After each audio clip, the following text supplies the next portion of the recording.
नमस्कार। स्वागत है आपका न्यूज लॉन्चर पर। मैं हूं अशोक वानखड़े। लेकर आया हूं आपका अपना कार्यक्रम द एक्सरे।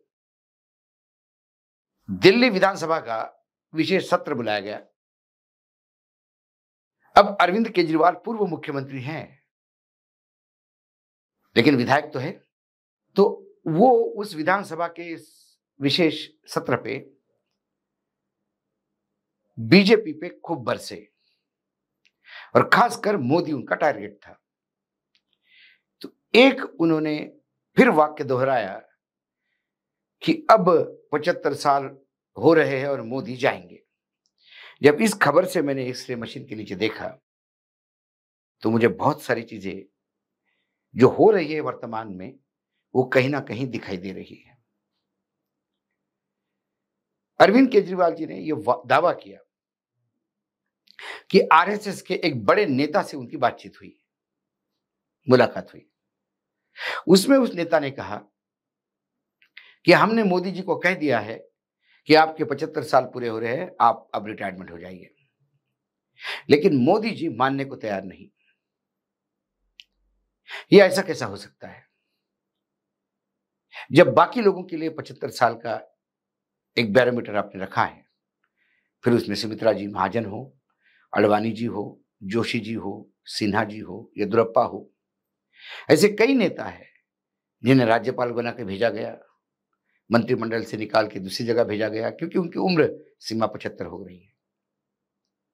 इसलिए मोदी जी को भी जाना होगा। आज ना कल जाना तय है।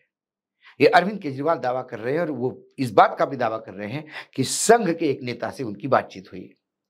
उन्होंने कहा बड़ा अजीब मामला है। अरविंद केजरीवाल ने एक जज की रिटायरमेंट की उम्र 60 है।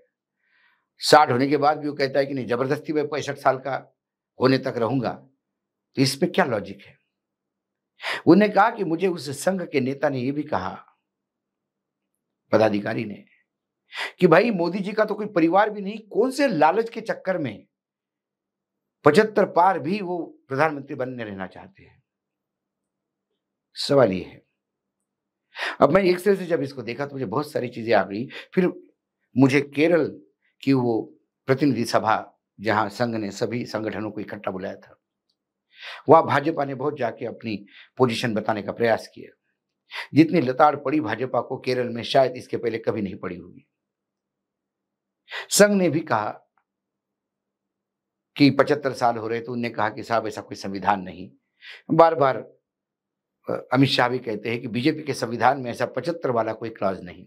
राजनाथ सिंह तो कहते हैं कि 2029 के चुनाव भी नरेंद्र मोदी जी के नेतृत्व में लड़ा जाएगा और वो फिर प्रधानमंत्री बनेंगे। मतलब राजनाथ सिंह चाहते हैं कि इस देश के प्रधानमंत्री व्हील चेयर और स्ट्रेचर तक बने रहे। उनके प्रति समर्पण हो सकता है मोदी जी के प्रति। कभी भी हर आदमी का अपना किसी के प्रति समर्पण होता है। मेरे भी माता पिता वृद्ध होने के बाद भी मेरा उनसे स्नेह थोड़ी कम हो गया। वैसे ही राजनाथ जो अभी है वो सिर्फ मोदी जी की वजह से है। क्योंकि राजनाथ जी का अपना वजूद क्या है, ये एक बड़ा प्रश्न चिन्ह है। इसलिए वो 2029 के बाद भी नरेंद्र मोदी जी को ही प्रधानमंत्री देखना चाहते हैं। लेकिन भाजपा के कई नेता अंदरूनी ही खुसर-बुसर कर रहे हैं कि अब बहुत हो गया। अब जैसे बाकी लोग रिटायर्ड हो गए, अडवाणी जी जो सबसे बड़ा नाम था, जब वो रिटायर्ड हो सकते हैं, उनको घर बिठाया जा सकता है, तो फिर आप क्यों नहीं घर बैठ रहे? दूसरी ओर संघ एक वाया मीडिया निकाल रहा है कि कोई ऐसा अध्यक्ष बनाओ कि जो अध्यक्ष संगठन पे इतनी बड़ी ताकत बन के उभरे कि सरकार उसके सामने बोनी खड़ी हो, और सरकार जब संगठन के दरवाजे पे खड़ी होकर जवाबदेही देगी, अपनी सवाल जवाब देगी, तब जाके शायद मोदी जी को लगेगा कि नहीं, अब मुझे उत्तर देना चाहिए। तो शायद मोदी जी चले जाएंगे। तो ऐसा अध्यक्ष, लेकिन एक लोग कुछ कहते हैं कि उससे पार्टी स्प्लिट हो जाएगी।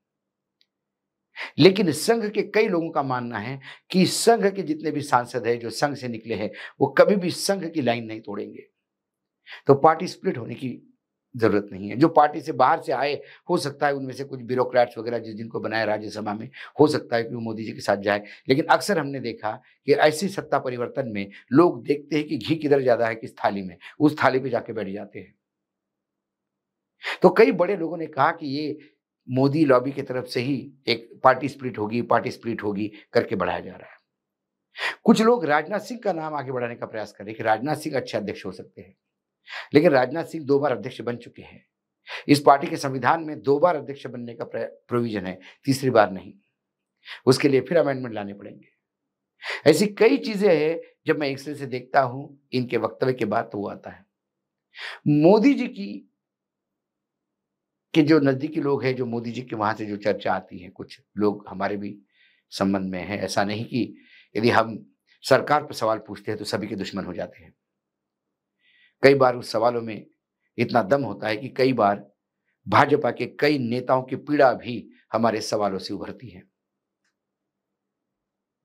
तो कुछ लोगों का कहना है कि मोदी जी भी, अभी मोदी जी का स्वास्थ्य भी, क्योंकि लगातार 2024 के नतीजों के बाद पूरा देश उनकी बॉडी लैंग्वेज देख रहा है। सबका कहना है कि मोदी जी भी अब थक गए हैं। जो लोग मोदी जी से लगातार मिलते रहते हैं, वो कहते हैं कि कई बार मोदी जी चीज़ों को भूलने लगे हैं। लेकिन वास्तविकता मोदी जी जाने और वो जाने। हम तो न्यूज़ लॉन्चर पे आदरणीय नरेंद्र मोदी जी के अच्छे स्वास्थ्य की कामना करेंगे। मैं महाकाल से प्रार्थना करता हूँ कि उनका स्वास्थ्य अच्छा बना रहे, क्योंकि मेरे देश के प्रधानमंत्री हैं। कई लोगों का कहना है कि मोदी जी भी ये जान गए हैं कि एक दिन उनको उतरना होगा। सवाल सक्सेसर का है, सवाल उनके बाद कौन?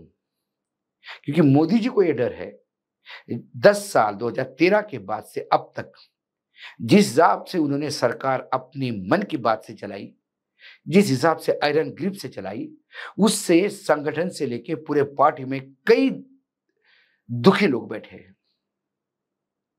मेरे प्रधानमंत्री पद से उतरने के बाद क्या मेरे साथ उनका बर्ताव क्या होगा?